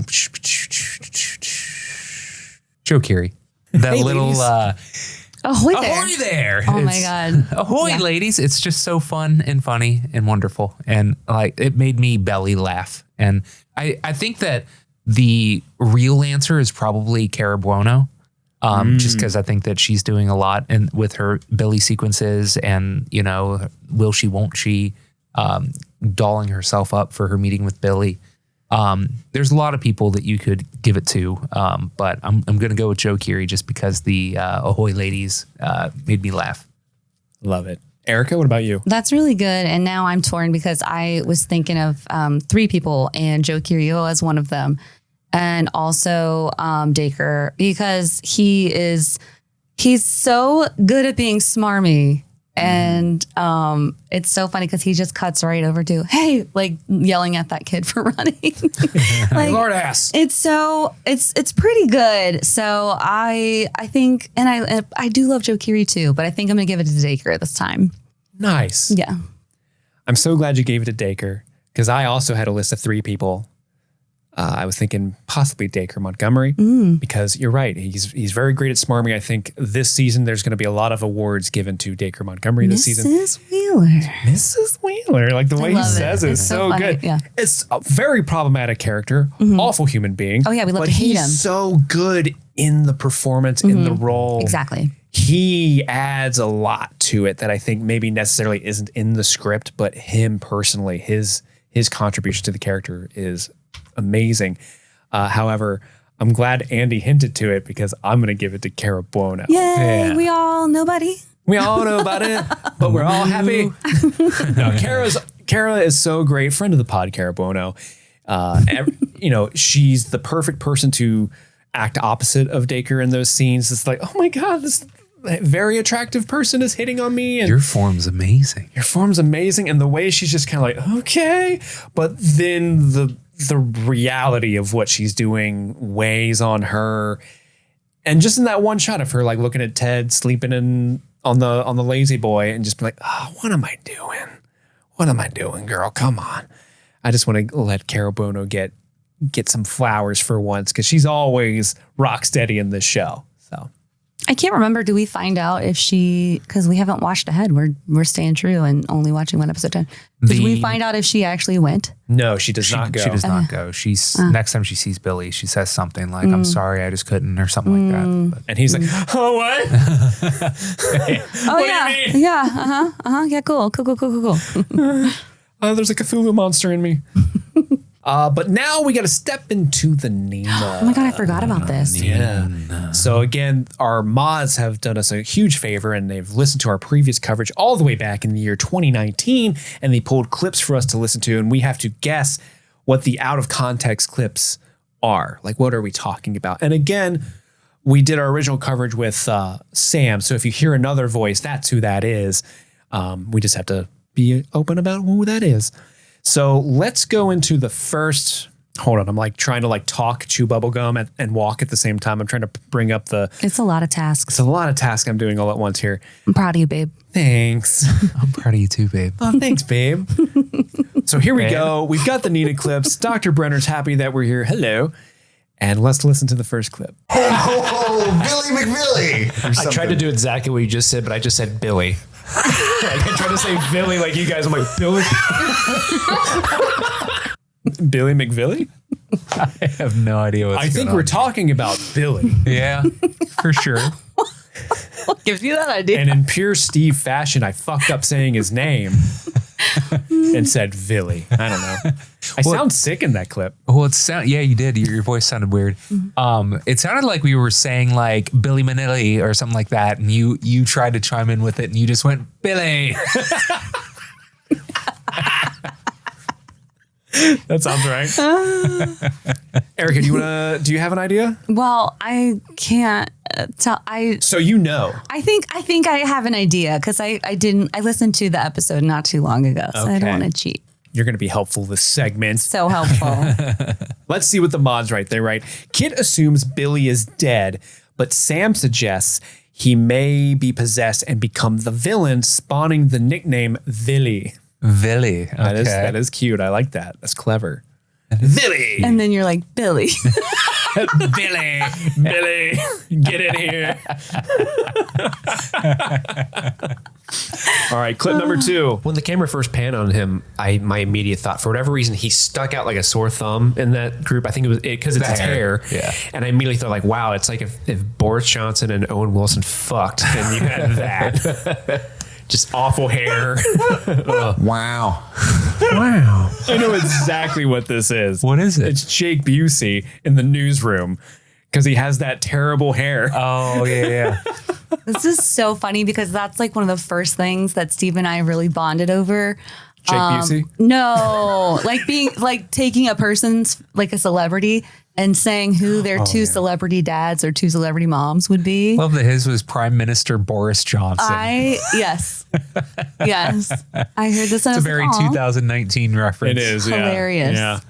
I mean, that guy's pretty hair spot is on. wild, though. Pretty spot on. That's pretty accurate. I'm proud of you for that. Let's confirm with the mods. They say, when Nancy delivers the sandwiches to her colleagues at the Hawkins Post, Steve talks about how weird and out of place Jake Busey looks because of his hair.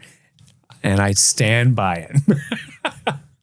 Pretty good. Clip number 3. Apparently, he's been making sex toys. The slammer. This is that was super awkward for me. What is that for?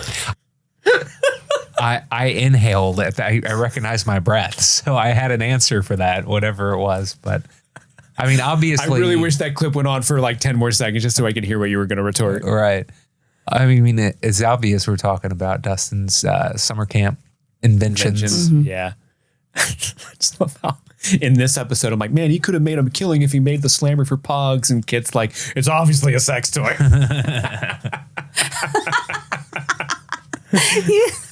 Different strokes. The mods right discussing the scene where Dustin shows off what he made at Camp Nowhere to his friends. Kit is confused as to the reason Dustin invented, quote, the slammer. But Andy fondly remembers a childhood game where you knock out blocks with a pocket rocket that he renames, quote, little sex toy. What is the real game? Okay, so the game is literally just called Knockout. Oh, okay. Which is easy enough. You build a little wall out of these plastic blocks, and you have this little yellow motorized hammer. Oh, wow. That you knock the blocks out with. Oh, how fun. Yeah. And so he basically invented that. Okay. He's a little inventor. Isn't that cool? Let's move on to clip number 4. Yeah. Like, I just feel like in my head it went, shut up, poo face. And then she was like, fuck you, bitch. And I was like, damn. What? We're talking about Erica and Lucas talking shit to each other. The escalation. In the time you died?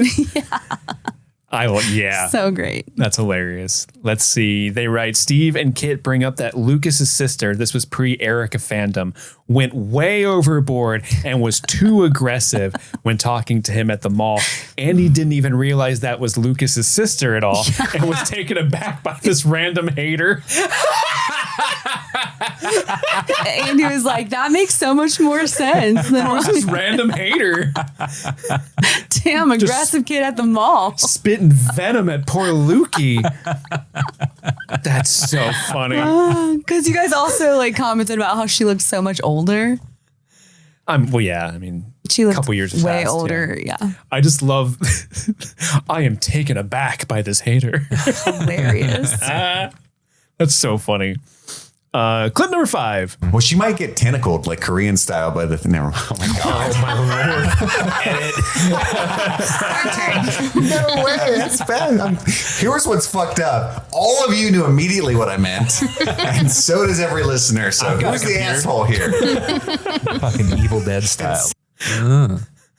I love how I have to feel included. So when Kit was like, you all know what I'm talking about, I had to interject with, I have a computer.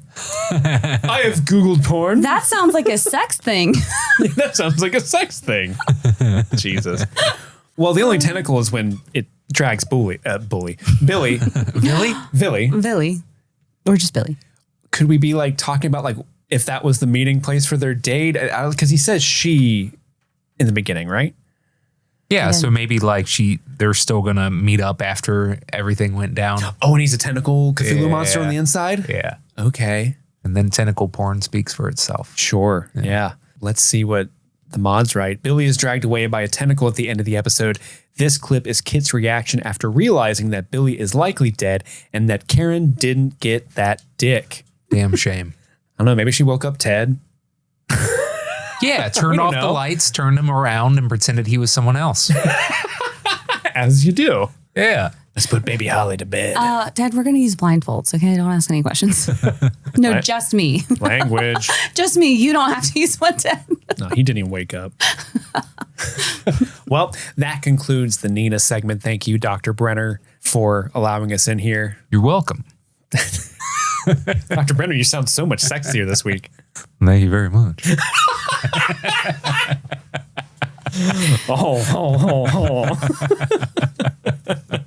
There's only one thing left for us to do on this long episode, and that is to read the MadLibs. Oh my. We're going to see the story that the two of you created from the beginning of the episode, titled Shop Till You Drop. Disclosure, this particular MadLib is sort of like set up like a script. There are two people talking, a Debbie and a Tiffany. Oh, are speaking to one another. Okay. I want sass. From which one? Tiffany, for sure. Okay, Tiffany has sass. Yeah, Debbie sounds like a bitch. Mm-hmm. Okay. I've known a lot of Debbies who are bitches. A Debbie Downer? Mm-hmm. Okay, here we go. Shop Till You Drop. Debbie, we need to look chocolatey for the first day of school, Tiffany. What should we milk at the drumming mall?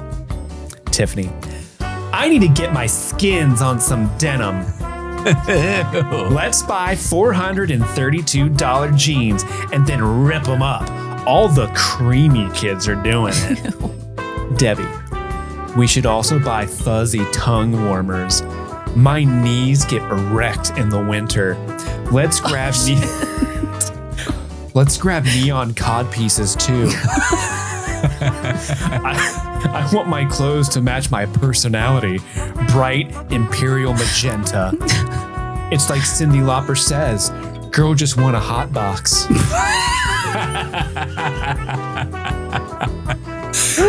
Oh, Debbie sounds like Daria. Tiffany, we have to buy scrunchies and hair wet naps too. I'm gonna tease my hair until it suckles for forgiveness. Oh my God. Debbie, Tiffany, you are funnier than Andrew Dice Tampon. What? Oh my. Andrew Dice Tampon? Let's hop in your dad's Ford Ranger and use his credit foreskin. I don't want us to miss the sale on members-only tube tops. No. And thus concludes Shop Till You Drop. And thus concludes the MadLibs. If anybody out there is an animator, I just want someone to like make a picture of their outfits. Yes. The tongue warmer, because our knees get erect. We need what? we need cod pieces. Neon Imperial cod piece. magenta. Yeah, tongue warmer. Yep, I love it. Well, that concludes this week's episode of Streaming Things. Next week, Kit will be back. Check out our Patreon. We're doing Sinners and all sorts of fun over there. Join the Discord, all that stuff. Tickets for our live show are still on sale. Go get yours now. They're going fast. Erica, thank you for joining us this week. Hey, thanks for having me. Yeah. It's always a pleasure having you mommy. on. Streamy Mommy. I don't know about that.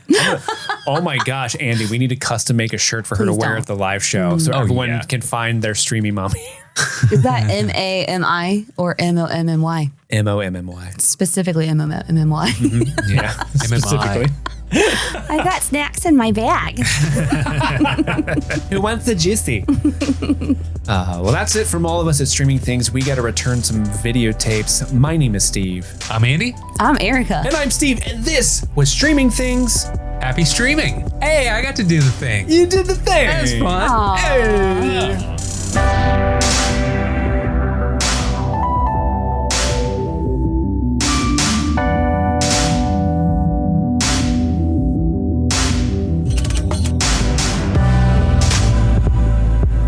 Listen, this fireball was bad. Okay, we're still recovering from it. Just can I have a little bit of the regular fireball to wash that it out, down? right? Get you some. Seriously? Get you Like, do some. you want some of Oh this? my or- God. Let's see. That wasn't better. I just washed in the rest of the old stuff. Oh That no. was such a stupid choice. Why would I Why do have you that? done this? I don't know. You know, sometimes thoughts are for thinking and not for acting upon. You're right.